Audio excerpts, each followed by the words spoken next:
भारतीय न्याय संहिता 2023 को लेकर के अब विरोध दिख रहा है। दरअसल हिट एंड रन के मामलों को लेकर के भारत सरकार ने ये विचार किया है कि अब जो हिट एंड रन के मामले हैं उनमें जुर्माना भी ज़्यादा होगा और सज़ा भी ज़्यादा होगी, ताकि एक्सीडेंट्स पर लगाम लगाई जा सके। जो बड़े वाहनों से टक्कर होती है, छोटे वाहनों से जो टक्कर होती है और लोग भाग जाते हैं, मार करके टक्कर देके भागते हैं, उसको रोका जाए और कहीं ना कहीं जिम्मेदारी तय की जाए। लेकिन इसके क्या साइड इफेक्ट हैं और इसका असर किस तरह से भारत की अर्थव्यवस्था पर पड़ सकता है, उस पर हम बात करेंगे आज। मेरे साथ मध्य प्रदेश के इंदौर में मैं हूं और आप देखेंगे सब लोग यहाँ पर मौजूद हैं। All India motor transport Congress new Delhi की ये ब्रांच है इंदौर की, और इसमें जो लोग यहाँ आज आए हैं वो इसी बारे में बात करने आए हैं कि जो भारतीय न्याय संहिता है उसमें जो संशोधन किए जाने चाहिए वो क्या संशोधन हो सकते हैं। ये जो नियम लाए गए साहब, इस नियम का विरोध क्यों है? ये जो नियम लाए हैं, काला कानून लाए हैं, 10 साल की सज़ा ड्राइवर को और 7 लाख रुपए जुर्माना।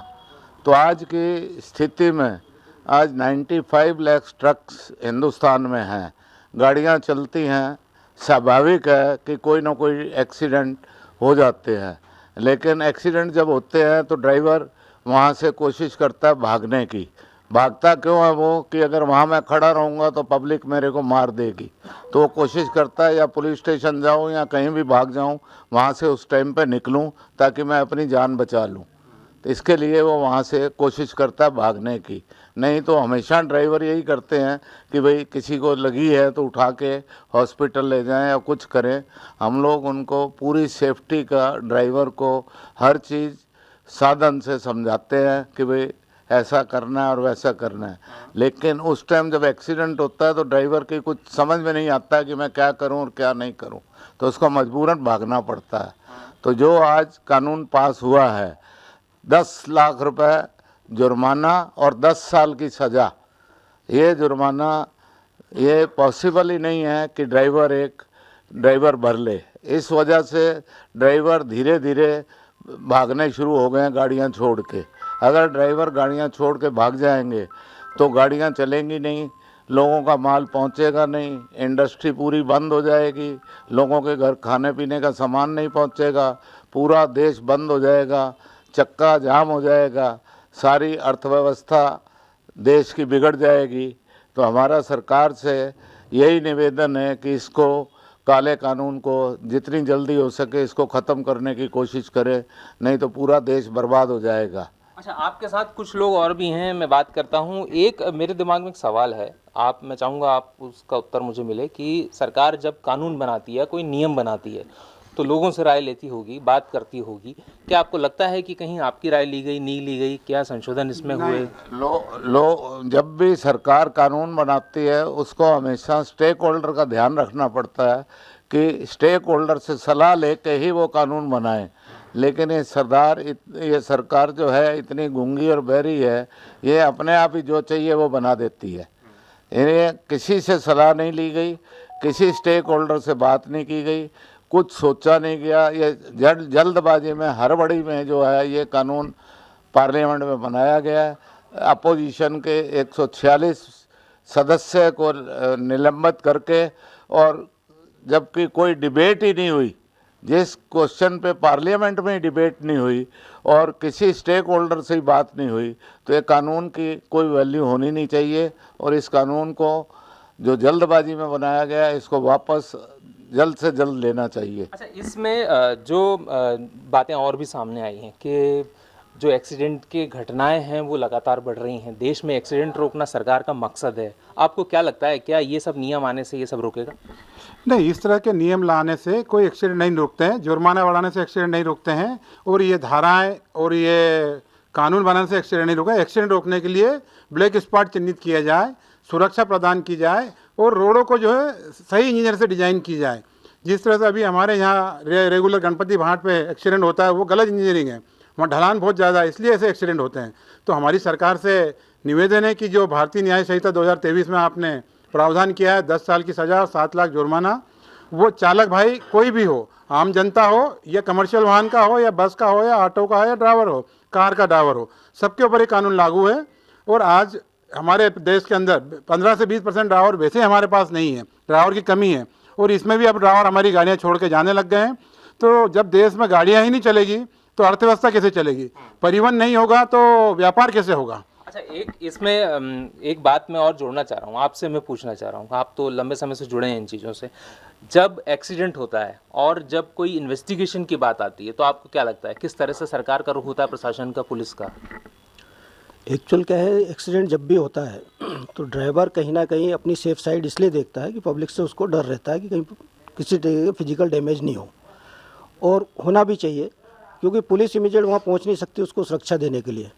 और पुलिस का रवैया ऐसा रहता है कि एक्सीडेंट की खबर होने के बावजूद भी मैं समझता हूँ कि उनके पास अवेलेबल फोर्स है। पहली बात तो थानों में कमी फोर्स की बताई जाती है, इमीडिएट वहाँ पर नहीं पहुँचती है। इवन देन हाईवे जो मेंटेन कर रहे हैं उनकी भी एम्बुलेंस या किसी तरीके की 108 वगैरह पहुँचने में देरी होती है। पब्लिक क्या है कि चूँकि उसको घायल व्यक्ति है यदि हॉस्पिटल ले जाते हैं तो वहाँ पर पुलिस केस बता के उसका इमीडिएट इलाज भी नहीं किया जाता, और कोई व्यक्ति उसमें फंसना नहीं चाहता कि कब तक रुके उसकी जानकारी देने के लिए, वो सब करने के लिए।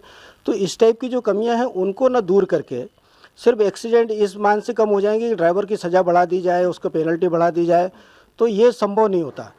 हमें हमारी व्यवस्थाओं में सुधार करना चाहिए जिससे एक्सीडेंट कम हो। आपको रोड इंजीनियरिंग में सुधार करना चाहिए, आपको ड्राइवरों को किस ढंग से ट्रेनिंग है वो हम लोग तो दे ही रहे हैं, लेकिन सरकार को भी उसके लिए प्रोग्राम चलाना चाहिए। कहीं ना कहीं अवेयरनेस हर व्यक्ति के लिए बढ़े, मतलब यातायात के हिसाब से, तो निश्चित ही उससे फ़र्क पड़ेगा। और फ़र्क पड़ा है पहले की अपेक्षा। ये जो बोलते हैं एक्सीडेंट बढ़े नहीं है, पहले की अपेक्षा एक्सीडेंट कहीं ना कहीं कवर हो रहे हैं।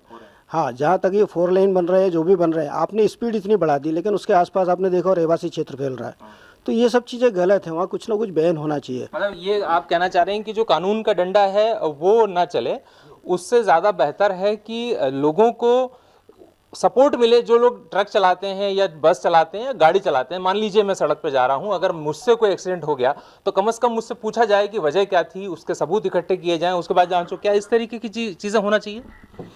हाँ, ये कन्फर्मेशन हो जाती है तो ड्राइवर सच ही बोलेगा। उस टाइम हड़बड़ाहट में ड्राइवर भगता भी है, सब करता है। अब बड़े व्हीकल की कभी गलतियाँ नहीं होती है, उसके अंदर छोटा व्हीकल ही घुसता है। पीछे से भी ट्रक खड़ा है, पीछे से मोटरसाइकिल घुस गई है, कार घुस गई है, वो ड्राइवर को भी इल्जाम आता है, उसमें ड्राइवर को कोई गलती नहीं, पीछे से घुसेगा। अच्छा, एक हमारे देश में एक टेंडेंसी है कि गलती बड़े वाहन की है, ये सच है या इसका कुछ और निकालना चाहिए हल? नहीं, इसका हल निकालना चाहिए गवर्नमेंट को, सोच के जैसा भी है इसके बारे में विचार करना चाहिए। ये ज़रूरी भी है, हमेशा ही बड़े व्हीकल की ही जवाबदारी मानते हैं। ये कहा जाता है कि बड़ी गाड़ियों की गलती होती है, आपको क्या लगता है, क्या ये सारी चीज़ें देखकर ही इस नियम को लाया गया है क्या? अभी तक यही कानून है कि कोई भी एक्सीडेंट होता है तो बड़े वाहन को ही दोषी माना जाता है। ये पुलिस वाला भी बोलता है। आज गाड़ी चल रही है, कोई पीछे बाइक वाला घुस गया है तो गलती किसकी? गाड़ी वाले की। वही पीछे घुसा है, गलती किसकी होना चाहिए? बाइक वाले की, पर नहीं, दोषी उसी को करार दिया जाता है। तो इन चीज़ों को पहले सुधार होना चाहिए। बाकी जुर्माना बढ़ाने से कुछ नहीं होता है कि इससे सुधार हो जाएगा। और बड़ी गाड़ियों का एक्सीडेंट पूरे आप आंकड़े निकाल लीजिए, 14% से ज़्यादा नहीं है। बड़ी गाड़ियों का, ट्रक का एक्सीडेंट 14% है, फिर भी ये ऐसा लागू किया गया है। और जितने भी एक्सीडेंट होते हैं मोटरसाइकिल और कार, ये ज़्यादा होते हैं। ये लोग गलत ओवरटेकिंग करते हैं, इसलिए एक्सीडेंट होते हैं और उसको दोषी माना जाता है ट्रक ड्राइवर। तो अब ऐसे में आखिरी सवाल आपसे मैं वापस आ रहा हूँ आपके पास कि अगर आप जो मांग रहे हैं वो नहीं होता तो क्या आने वाले भविष्य में क्या करने जाएंगे फिर आप? देखिए कि हमारा हमेशा हमारा तरीका रहा है कि हम बातचीत के द्वारा हल निकालें। हमने अमित शाह, नरेंद्र मोदी जी, जेपी नड्डा जी, जितने भी लोकसभा के मेंबर, जितने भी राज्यसभा के मेंबर, सबको लेटर लिख दिए हैं और उनको रिक्वेस्ट की है कि वे काले कानून को जितनी जल्दी से जल्दी हो सके इनको ख़त्म करो। अगर वो नहीं ख़त्म करते तो फिर हमारे पास आंदोलन के अलावा कोई तरीका नहीं रहेगा। हमारी मजबूरी रहेगी, जब ड्राइवर ही ट्रक छोड़ के चले जाएंगे तो हम लोग लावारिस वो हो जाएंगे, तो उससे हमारी मजबूरी हो जाएगी कि हमको सब बंद करना पड़ेगा। उससे देश की अर्थव्यवस्था ख़त्म होगी, देश का सब कुछ ख़त्म होगा। तो उसके होने से पहले ही इस काले कानून को वापस ले लिया जाए ताकि देश की अर्थव्यवस्था अच्छी चलती रहे और सब ठीक। आपका कोई प्रतिनिधिमंडल जो है सरकार से मिला है अभी recent? All India motor transport से हमने लेटर लिखे हैं, उनको सबको लेटर लिखे हैं और टाइम मांगा है। तो उम्मीद है कि अगर वो इस हफ्ते में टाइम दे देंगे तो हम लोग जाके बातचीत से हल निकालेंगे। अगर नहीं टाइम देंगे तो धीरे धीरे ड्राइवर जो है ट्रक छोड़ के चले जाएंगे, वो तो रुकेंगे नहीं। अगर वो चले जाएंगे तो सब काम ठप हो जाएगा। निश्चित तौर पर धन्यवाद आपको बहुत बहुत। पहले तो मैं आपको बता दूं कि जो मध्य प्रदेश या देश की हम बात करते हैं कि जिस तरह से ये हालात बन रहे हैं, अगर एसोसिएशन हड़ताल पर जाता है तो तमाम ड्राइवर्स जो हैं वो हड़ताल कर देंगे और ट्रक्स जो हैं खड़े हो जाएंगे, गाड़ियां खड़ी हो जाएंगी, भारत की इकोनॉमी पर असर पड़ेगा इस बात का। इससे बड़ी चिंता इस बात की है कि जो ड्राइवर्स नौकरी कर रहे हैं उनके रोजगार का क्या होगा। वो लोग नौकरी छोड़ के भी जा रहे हैं। ऐसी बात यहाँ पर चल रही है कि अब ड्राइवर्स नौकरी छोड़ने की बात कर रहे हैं क्योंकि सजा का प्रावधान और जुर्माना बहुत बढ़ गया है। ऐसे में अब काम करना उनके लिए बहुत मुश्किल होगा। नीरज जावलिया के साथ उमेश भारद्वाज, एबीपी लाइव, इंदौर।